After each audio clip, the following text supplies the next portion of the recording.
नमस्कार दोस्तों। देश में पिछले 14 दिनों से लगातार 40,000 से कम कोरोना के केस सामने आ रहे हैं। पिछले 24 घंटों में कोरोना के 30,000 के करीब मामले सामने आए हैं। वहीं एक राहत भरी खबर केरल के लोगों के लिए है, क्योंकि केरल सरकार ने लोगों को फ्री में वैक्सीन लगाने की बात कही है। इसके साथ भारत बायोटेक ने अपनी स्वदेशी वैक्सीन को लेकर कहा है कि वो पूरी तरह से सुरक्षित है। फिलहाल वैक्सीन के तीसरे चरण के ट्रायल चल रहे हैं। दोस्तों, इन खबरों के साथ ही हम बात करेंगे मुंबई की, जहां के 6 स्लम एरिया में सीवर के पानी में कोरोना का वायरस मिला है, जिससे वैज्ञानिकों की चिंता बढ़ गई है। भारत बायोटेक ने अपनी वैक्सीन को बताया सुरक्षित। दोस्तों, भारत बायोटेक की स्वदेशी वैक्सीन के तीसरे चरण के ट्रायल चल रहे हैं। वैक्सीन के तीसरे चरण के परीक्षण के लिए कंपनी ने 8,000 स्वयंसेवकों की भर्ती की है। भारत बायोटेक ने पिछले हफ्ते ही पहले और दूसरे चरण के परीक्षण के डेटा के आधार पर दवा नियामक से मंजूरी मांगी है। भारत बायोटेक के अध्यक्ष कृष्णा एल्ला ने कहा है कि वे पहले ही वैक्सीन के तीसरे चरण के नैदानिक परीक्षणों के लिए लोगों को भर्ती कर चुके हैं। एल्ला का मानना है कि बंदरों पर किए गए परीक्षण के बाद मिले डाटा ने वैक्सीन की प्रभावकारिता को प्रदर्शित किया है और पहले और दूसरे चरण के डाटा ने ये दिखाया है कि वैक्सीन मानव शरीर के लिए सुरक्षित है। भारत बायोटेक ने 17 नवंबर को तीसरे चरण के लिए परीक्षण की शुरुआत की थी। मॉडर्ना की 10 करोड़ और वैक्सीन खरीदेगा अमेरिका। दोस्तों, अमेरिकी सरकार दवा निर्माता कंपनी मॉडर्ना की बनाई गई कोरोना वैक्सीन की 10 करोड़ अतिरिक्त डोज खरीदेगी। 10 करोड़ वैक्सीन खरीदने का ट्रंप प्रशासन कंपनी से पहले ही अनुबंध कर चुका है।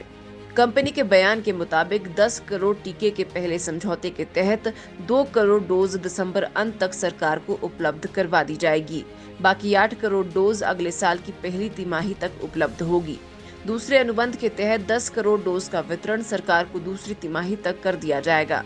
अमेरिकी स्वास्थ्य एवं मानव सेवा मंत्री एलेक्स अजार ने कहा कि जून 2021 तक मॉडर्ना से 10 करोड़ अतिरिक्त वैक्सीन मिलना ऑपरेशन वार्प स्पीड को और मजबूत करता है। केरल में मुफ्त दी जाएगी कोरोना की वैक्सीन। दोस्तों, कोरोना काल में केरल की जनता के लिए एक बड़ी राहत भरी खबर आई है। दरअसल केरल के मुख्यमंत्री पिनराई विजयन ने बड़ा ऐलान करते हुए कहा कि राज्य में लोगों को कोरोना वायरस की वैक्सीन मुफ्त में दी जाएगी। इस ऐलान के साथ ही मुख्यमंत्री विजयन ने लोगों से बीमारी के प्रसार को रोकने के लिए अत्यधिक सावधानी बरतने की अपील की है। उन्होंने कहा कि सावधानी न बरतने से राज्य की स्थिति और खराब हो जाएगी। हालांकि वैक्सीन कब से लगेगी, इसकी जानकारी नहीं मिली है। इसके पीछे की बड़ी वजह है कि कई वैक्सीन निर्माता कंपनियों ने DCGI से वैक्सीन के इमरजेंसी इस्तेमाल की अनुमति मांगी है। हालांकि अभी तक सरकार ने किसी भी वैक्सीन को हरी झंडी नहीं दिखाई है।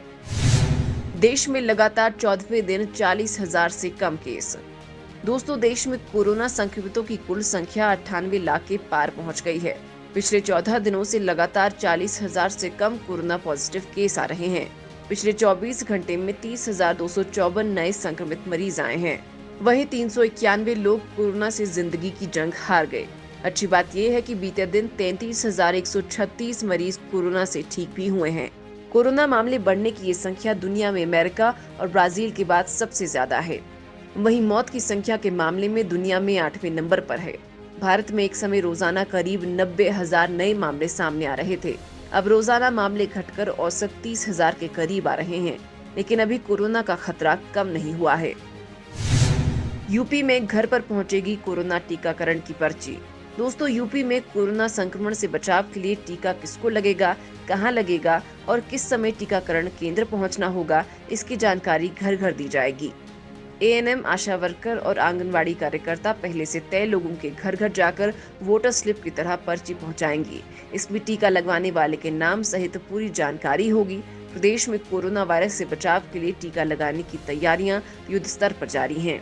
सुरक्षित टीकाकरण के लिए लाभार्थियों की सूची बन रही है। सबसे पहले स्वास्थ्य कर्मियों को टीका लगाने के लिए 1000 टीकाकरण केंद्र बनाए जा रहे हैं। फ्रंटलाइन वर्करों के लिए लगभग 2000 केंद्र और 50 वर्ष से अधिक आयु के लोगों को टीका लगाने के लिए 3000 केंद्र की व्यवस्था की जा रही है।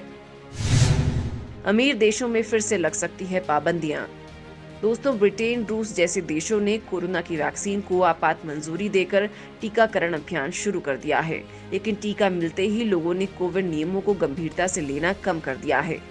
अधिकांश शहरों में क्रिसमस और नए साल के चलते जहां बाजारों में भारी भीड़ है, वहीं सामाजिक दूरी का पालन ना के बराबर है। इन्हीं लापरवाहियों का नतीजा है कि इन अमीर देशों में सरकारें फिर से पाबंदियां लगाने को मजबूर हो गई हैं।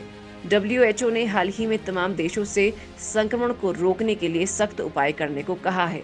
संगठन के प्रमुख टेड्रोस घेब्रेयेसस ने कहा है कि अगर क्रिसमस के दौरान हमने लापरवाही बरती तो हम मुश्किल में पड़ सकते हैं। हमें याद रखना चाहिए कि कोरोना से मरने वालों का आंकड़ा तेजी से बढ़ रहा है। मुंबई की 6 झुग्गियों के सीवर में मिला कोरोना वायरस। दोस्तों, कुछ समय पहले हैदराबाद में सीवर के पानी में कोरोना का वायरस मिला था और अब मुंबई के सीवर में कोरोना वायरस पाया गया है। दुनिया के सबसे बड़े स्लम धारावाही सहित 6 झुग्गियों में वैज्ञानिकों ने सीवर कोरोना वायरस का पता लगाया है। नेशनल इंस्टीट्यूट ऑफ वायरोलॉजी के वैज्ञानिकों ने पोलियो मॉडल के आधार पर मुंबई की 6 अलग-अलग झुग्गी बस्तियों में सीवर से सैंपल लेकर कोरोना वायरस की मौजूदगी का पता लगाया है।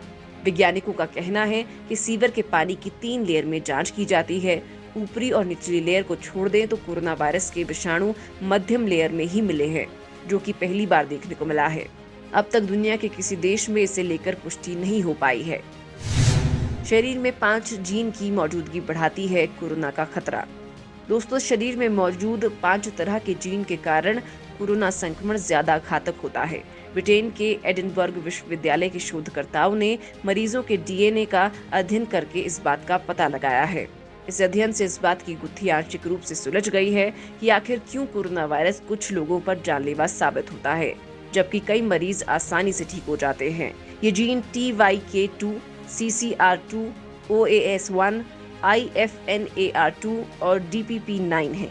ये अध्ययन करने के लिए शोधकर्ताओं ने ब्रिटेन के 208 ICU यूनिट में भर्ती रहे 2700 मरीजों के DNA डेटा का विश्लेषण किया है।